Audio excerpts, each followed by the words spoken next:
Hello friends, আজকে একটা গল্প শোনাই। একদিন রাজপুত্র ঘুরতে ঘুরতে চলে গেল সেই রাক্ষসপুরীতে। আর সেখানে গিয়ে দেখছে একটা রুমের মধ্যে একটা সুন্দর মেয়ে ঘুমিয়ে আছে। আর রাজপুত্র লক্ষ্য করে দেখলো কি, সেই মেয়েটির মাথার দিকে আছে সোনার কাঠি আর পায়ের দিকে আছে রূপোর কাঠি। আর রাজপুত্র কি করলো, সেই কাঠি দুটোকে চেঞ্জ করে দিল।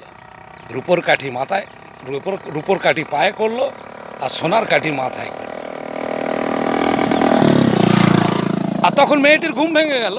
আর তখন মেয়েটি বলছে, তুমি এখানে কেন এসছো? তোমাকে যদি রাক্ষসরা দেখতে পায় তোমাকে খেয়ে ফেলবে, রাক্ষসরা তোমাকে মেরে ফেলবে। আর তখন রাজপুত্র বলছে, বলো বলো বলো, সেই রাক্ষসদের মারার কি উপায় আছে? রাজপুত্র তো সাহসী।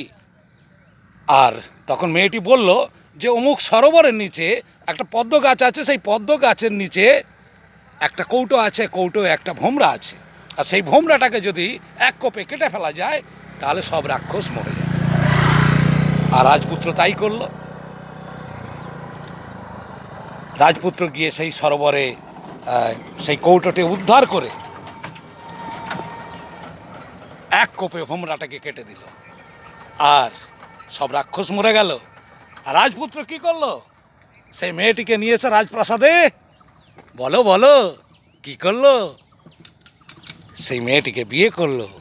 আর সুন্দরভাবে ধুমধাম করে অনুষ্ঠান করে সবাই মিলে খাওয়া দাওয়া করলো। আর আমার গল্পটি ফুরিয়ে গেল। কেমন লাগলো বলো বলো, কেমন লাগলো? Thank you.